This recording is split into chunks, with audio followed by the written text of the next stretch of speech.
There's a story that in February of 1258, the Tigris River changed color twice. First, it ran black, from the ink of hundreds of thousands of books thrown into the water. Then it ran red. Whether or not the river literally changed color, what happened in those 2 weeks was real.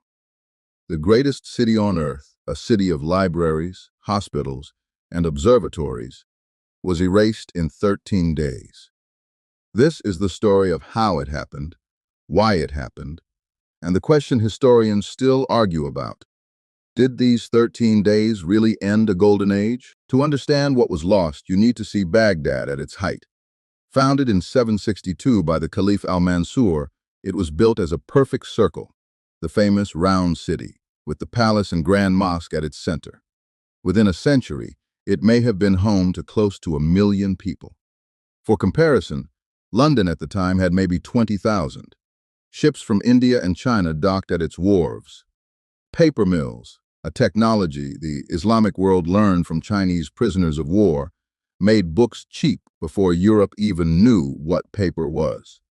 And that changed everything, because Baghdad's rulers spent fortunes on something unusual: knowledge.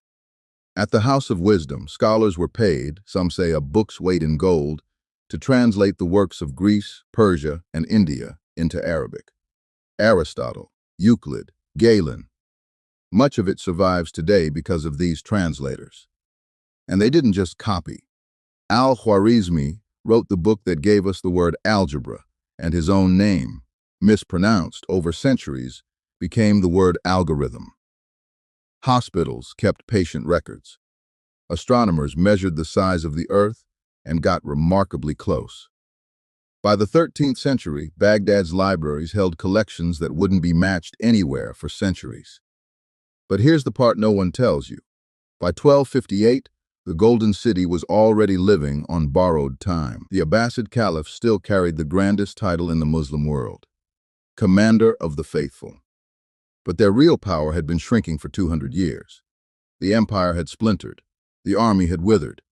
What remained was the city, the title, and the treasury. And to the east, something unprecedented was moving. The Mongols had already done the unthinkable. Genghis Khan had shattered the Khwarezmian Empire, and cities like Merv and Nishapur had been not just conquered, but depopulated. Now his grandson Hulagu was sent west with a specific mission: bring the rest of the Muslim world into submission, starting with the assassins of Alamut, and then Baghdad. Hulagu took his time. In 1256, he destroyed the legendary fortress of Alamut, home of the feared Order of Assassins, a sect that had unsettled kings for 2 centuries. Their mountain stronghold, thought impregnable, fell in weeks. The message to the region was unmistakable. If the assassins could not survive the Mongols, who could? One by one, the rulers of Persia and the Caucasus submitted and sent troops to join him. By the time Hulagu turned toward Baghdad, his army was no longer just Mongol. It was an empire on the march. Hulagu's force may have been the largest Mongol army ever assembled, with Chinese siege engineers, gunpowder crews, and allied contingents from across the empire. In 1257, Hulagu sent the Caliph al-Mustasim a letter: submit, tear down your walls, and you will be spared. The Caliph refused, and his reply was pure bravado. He reminded Hulagu that all Islam would rise to defend the commander of the faithful. His court assured him it was true. His vizier urged negotiation. There was just one problem with the Caliph's confidence. No one was coming. The Muslim world was divided, distracted, and afraid. Baghdad would face the storm alone, a small army of horsemen defending a city of hundreds of thousands. By late January 1258, the Mongols had surrounded Baghdad on both banks of the Tigris. The Caliph's cavalry rode out to meet them and briefly pushed them back. Then Mongol engineers broke the river dikes and flooded the ground behind the Muslim camp. Trapped between water and arrows, the army was annihilated. It was over in a night. The bombardment began. The Mongols had run out of stones for their catapults, So they cut down palm trees and fired the trunks. Within days, they held the eastern wall. On February 10th, Baghdad surrendered. The garrison was promised mercy if they laid down their arms. They marched out. They were divided into groups, and they were killed. Then the army entered the city, and for a week, Baghdad was subjected to one of the most complete destructions of any city in history. The Grand Library, the House of Wisdom, was torn apart. The story goes that so many books were hurled into the Tigris that a horse could cross the river on them, and the water ran black with ink.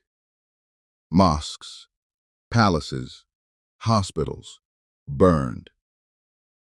Death toll estimates range from 90,000 to 1,000,000. The truth is, no one knows, and the Caliph? Mongol custom forbade spilling royal blood on the ground.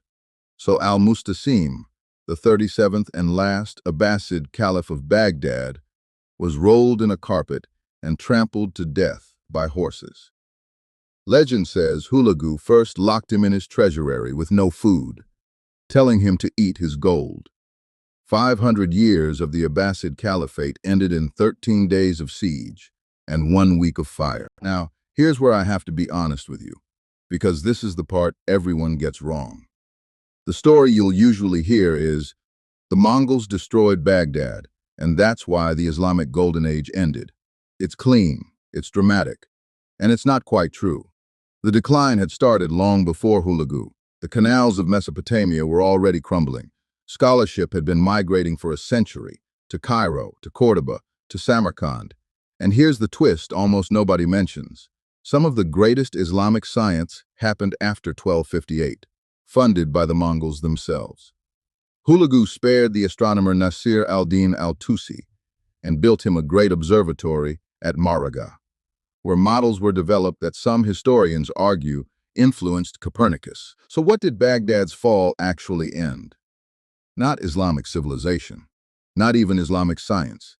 What died was a symbol, the idea of one city, one caliph, one center of the world. And symbols matter. The psychological shock echoed for centuries. You can still hear 1258 invoked today.